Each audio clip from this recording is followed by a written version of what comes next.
and interesting to know your perspective. It's not. It's you just trying to create an undertone that Donald Trump is racist, and it's wrong. Yeah. Okay. But listen, but Candace, the reason why. Listen, no. I just want to say, I just want to say, you're looking at me on the basis of my skin color, and making a bunch of, making a bunch of deductions. I did not. You said that, and we can run the tape back. You said that. Here's what I want to say. You quoted a tweet, and then you made it about me. I appreciate.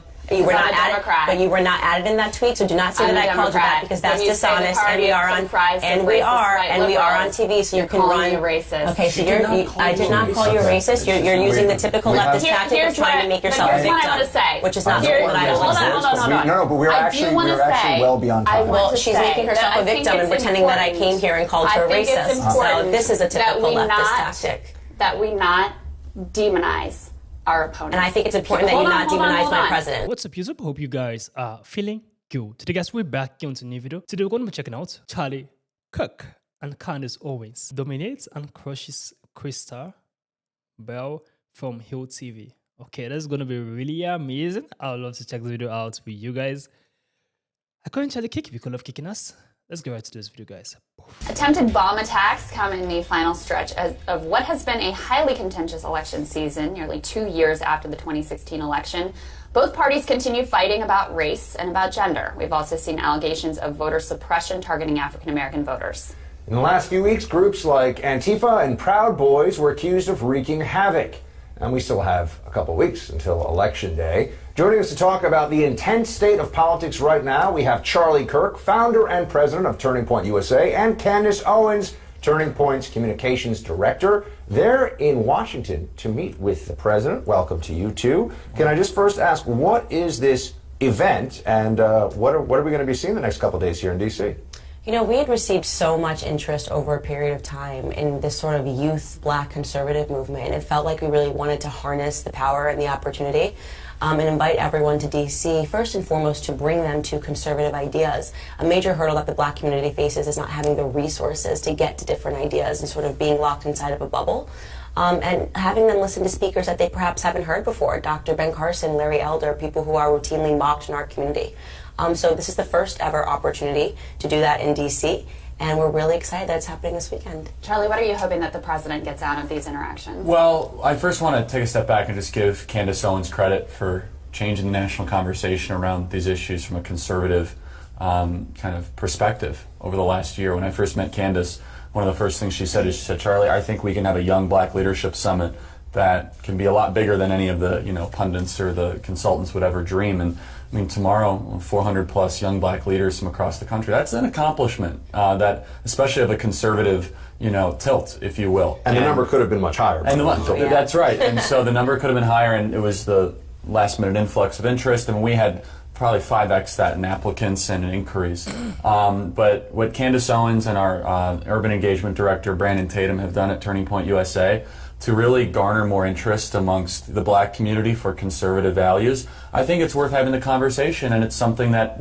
given all the recent news and attention around these issues, I think is something that will be quite interesting tomorrow. Candace, there's obviously a bit of skepticism. As long as I've been in the game of conservative politics, as long as I've been a conservative, which is probably about sophomore year of high school, there have been conversations about how do conservatives win over more of the black community.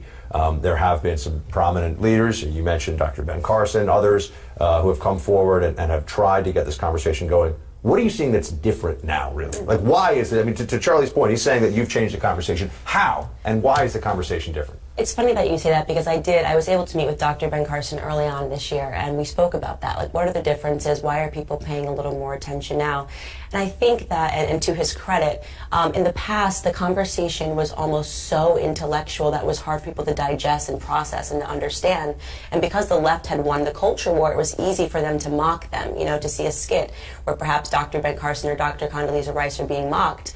And I think I'm a little more of a fighter, definitely in terms of starting my channel on YouTube and wanting it to be colloquial and wanting it to feel familiar, like you were talking to your brother and sister, and sort of taking back some of the turf that was lost on the the culture war by making fun of people on the left in the same way that they make fun of us. I think that that sort of helped bridge the gap and make people more interested in having the discussion. Does it bother you that there's Makes no sense. prominent African Americans in the White House itself? Do you think Sure, that's there is. important? Duran, Dr. Ben Carson's part of the executive branch. That's not true. You know that's not Well, true. within the White House Duran itself. is an executive with What Jared is, Kushner. what is his role? He's a DAP, which is a Deputy Assistant to the President of the United States, which is a top tier. So that's not true. You know Who that's are not other true. individuals in This- the White House? Well, I want to go back Just and trying answer to your bring question. So confusion. yeah, and one thing that we always speak when we speak to conservatives about is we have to stop believing in this illusion that because somebody is black, they represent my interests. Thank you. We learned that lesson via Barack Obama. I mean, he was in the White House for 8 years and didn't do much for the black community. So I'm not interested in the color of people's skin. So I'm it's- interested in what they do and Yeah, what they so accomplish. I'm really interested in your perspective here. Yeah. So to you having, like, you don't look at, you know, it Skin color. is an administration that has more white men than past administrations have had. Yeah, and- but that doesn't bother you. You don't think that diversity is no, important? not at all. I think that we have to stop believing Why that is she bringing diversity is the color color into of it? people's skin. Because if you have, like, the Black Caucus, for example,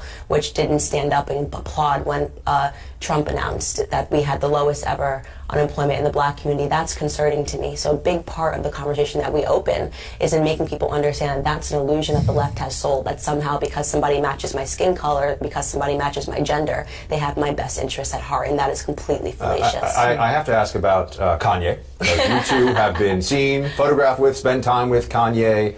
I got a tremendous, we have to speak about him on the show, got a tremendous amount of attention from the media from a recent meeting in the Oval Office. How does he factor? Look, you know, I feel like conservatives play this game that we go back and forth. If anybody who's famous starts talking in any way that conservatives like, we embrace them right away, and then sometimes we feel like we get burned later. They're not as conservative as we thought. Kanye has such a huge megaphone. He's obviously somewhat of a controversial figure as well, based on what he said in the past. Charlie, just to start with you, I mean, how does he play into all this other than, I mean, I want to hear from both of you on this, but how does he play into all this other than just getting a lot of attention? You know what I mean? How is he changing the I'll be conversation? the first one to admit, I mean, I was your typical macroeconomic loving kind of conservative individual that wasn't part of the culture that, you know. You got a high paperback in your bag. I know what I mean. Like, I yeah. became a conservative based on reading Free to Choose and Ludwig von Mises. And I think it's amazing that someone like Kanye West is broadening the conversation. And it was Candace that opened my eyes to this. And I wasn't that I was resistant, but I was like, really, Candace?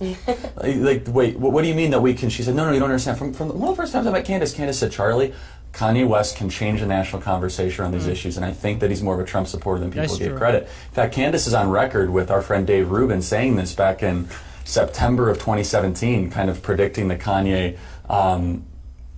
movement, I guess you could say. The Kanye movement. Kanye movement, yeah. I'm going to use that word, and I think that's true. I've sort of followed Or moment. Kanye's career for a very long time. So when I was asked that question of who I admire, I said Kanye West because he's always been, long before Donald Trump came down the escalator, it was Kanye West that's been the battering ram against political correctness. And I knew that someone with his personality wasn't going to be able to exist comfortably on the left anymore because we are now being told what to think, how we have to think, who we have to love, who we have to hate. And that's not comfortable for anybody that's an artist. And their stranglehold on culture is really what Kanye is sort of taking a stab at. Now, I want to be clear, based off of my conversations with him, he's not a Republican, you know, and I think that that's an important thing to distinguish and to make clear, distinction to make, because in many ways I've said I'm not a Republican either, but he is a free thinker and he values ideas, and unfortunately, if you believe in the ability to think and to have a dialogue, that is a position that's on the right today. So, Candace, I do want to ask you about news of the day. Obviously, we have all these explosive devices that have been sent to prominent critics of this administration. Right.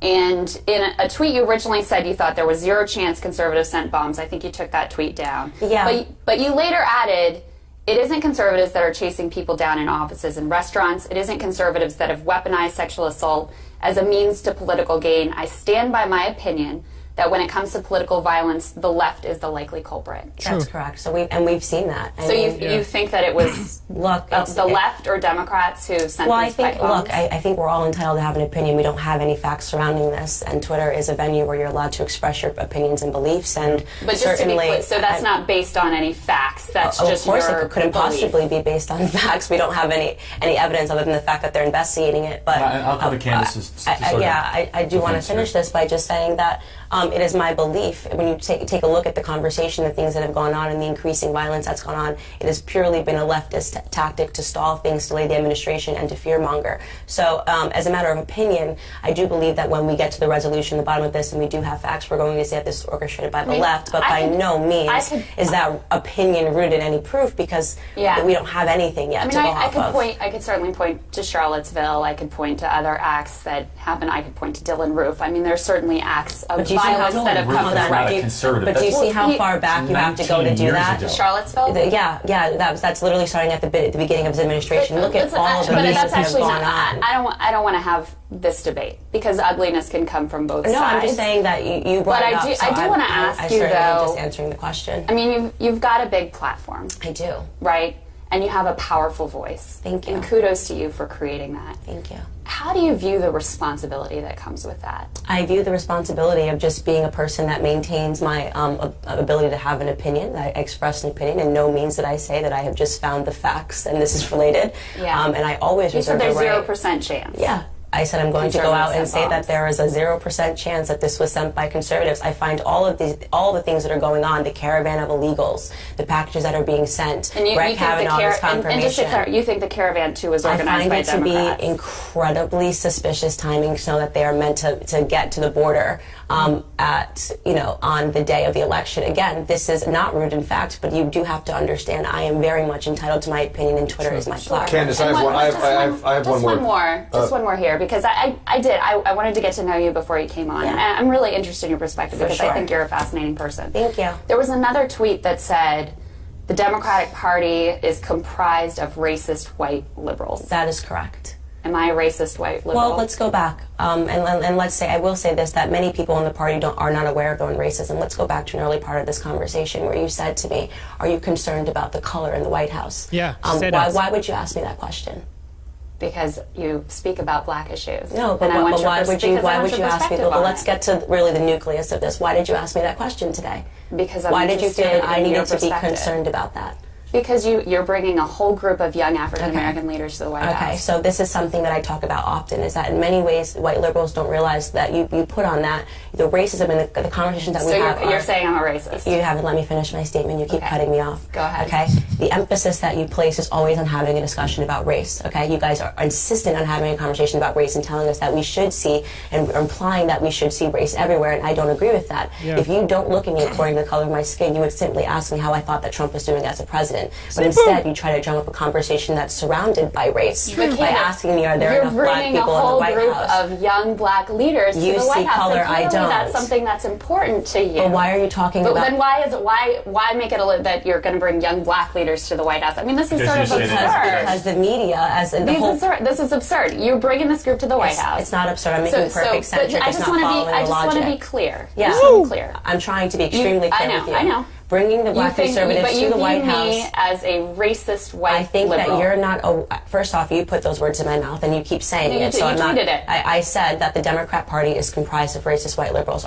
Is every person in the party racist? No, but you're not aware of the fact that you put these racist tones out into the media. This is why we have to bring the black conservatives to the president, because you create a narrative when you're on TV like you did today. Are you comfortable with? I'm going to have you on radio later, because I have questions for you as well. But we actually have to get out of the segment now. Do you think that language is helpful? Though, I mean, just in terms of the national conversation. Well, I could ask you, do you think it's helpful to ask me, just because I'm a black woman, if I'm comfortable with the amount of color that's on the administration? Do you think that that's helpful? I think it's helpful and interesting to know your perspective. It's not. It's you just trying to create an undertone that Donald Trump is racist, and it's wrong. Yeah. Exactly what is the reason why. No, we actually. I just want to say. You're looking at me on the basis of my skin color and making a bunch of, and making a bunch of deductions. I did not. Remember, you said that. And we can run the tape back. I want to say, look, here's what I want to say. You quoted a tweet and then you made it about me. I appreciate. So you were not added, but you were not added in that tweet. So do not say that I called you that, because that's dishonest. And we are on, on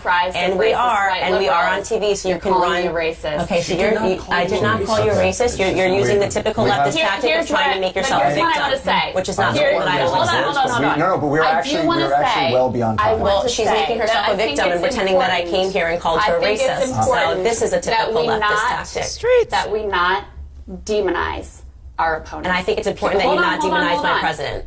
And one thing that I try very hard to do is to criticize the policies and criticize people who are in positions of And power. I'm not sure how you were doing that by pointing out the color in the administration. But not to criticize the people who support the You president. literally spoke That's about something I skin tried color, very hard to do. but you're not doing a very good job of And I think it. it's really important. I think it's really important that you be aware that just because I'm a black woman, you don't need to ask me a question as basic enough as saying how much color is in the administration. To demonize our fellow I Americans? think what's problematic is that you are creating a simulation that is dishonest, that is accusing our president of being racist based off of the color of the people that are in the. That's exactly what you asked me a question. That's what you implied. Okay, I actually really appreciate you two coming in very much, and I look forward to getting to ask you some questions of my own at some point later on. And we're going to have to end the segment there. But thank you, and good luck at the White House today, and thank you for bringing young African American leaders into D.C. Thank you. Maybe I'll see you guys later on there. Krystal is a racist. She's a crazy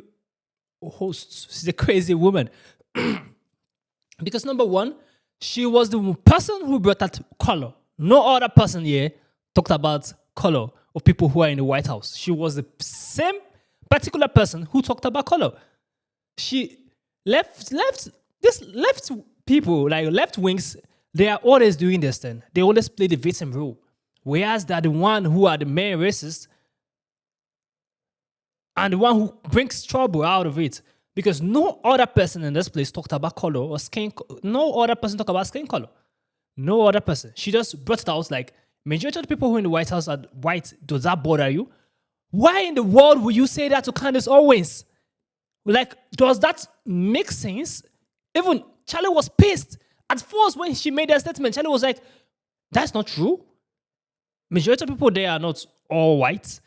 That's not true. She's just trying to call Donald Trump racist. That was her initial aim, to call Donald Trump racist live on TV. You understand? She's not directly saying it. She's indirectly saying that Donald Trump is racist. Because literally everyone in the White House, for her, is white. So that means Donald Trump is racist. It's exactly what she's trying to... That is a narrative she's trying to portray out on TV. And I love Candace. Jeez, oh my goodness. That lady do not take bullshit. You see that? She did not take bullshit. She gave it back to her heart that she's a racist. Left-wing Democrats, a lot of them are acting like a racist. And this Krystal right here, it's obvious that she's racist. She's trying to compose herself, but she's a big racist. And I'm certain she got fired after this because she's a crazy bitch. She's really, really, really crazy. This Krystal girl. A peaceful conversation that everyone is having about the growth of Turning Points USA and how far they have achieved and how far they have come. That are going to the White House to see the president. Krystal brought that racism out of it. She's a very, very delusional woman. This Krystal lady, this host, she's a very delusional lady. You see, the Buck guy, he kept quiet. He said, no one called you a racist at first. Why are you imposing that on yourself? Leftists, they like doing this. The left wing, they like doing this every single time. Playing the victim role. Playing the victim. She was trying to like personalize it. You're calling me a racist. You're calling me a racist. Who give a fuck if they call you a racist? Because you're acting like one. She's acting like a racist. No other person talked about skin color over here except her. Why must you be the one talking about skin color? She was bent on frustrating Candace. Her main aim is to bring out and embarrass Candace live on TV. It was her main aim. If you observe when they were talking, she was just quiet, calculating, observing what she's going to strike at Candace Owens. It was Candace Owens she's personally targeting at. Why? Because she's a goddamn racist. This Krystal girl. Jeez, Jezebel in person. She's crazy. Like, very, very crazy. See, the left wing, they're all delusional. Like, if I say that delusional, people say, why are you saying that? You can say that, for example, a TV host who is brainwashed and delusional and adding racist to her personality because she's purely a racist. As the full entire conversation right here shows she's a racist. She's trying to point Trump as a racist president, that Trump is racist. That was her main aim, to point Trump that Trump is a racist. Whereas she's a goddamn racist right there. She's the person. Acting all cool, calm, personality-wise, calm, understanding. Whereas she's a demon in disguise. This lady right here, she's a crook. This got me pissed, made me more angry. She just triggered me because I observed Candace was trying to control herself. ever since trying to control herself not to burst out. Charlie was pissed. Immediately she made that statement that everyone in the White House are all white. Charlie was like, that's not true. You should go get your facts right. They all kept quiet about what she said, as if she didn't say anything. But Candace brought it out again because she was still bringing out the aspect of racism about Candace Owens' tweets. Why are you bringing it out? Why does skin color bothers you? Why does it pain you like that? Comment down below about this video. I love how Candace Owens dismantled her into pieces, into shred. And Charlie was just like, wow, I really do. I employ the right person. Because Candace was ready for her. I loved it. Comment down below about this video. Give us a thumbs up. Share this video as many as can. Subscribe to the channel, guys. Know how to do it. We'll see you guys in the next video. Make sure you stay safe.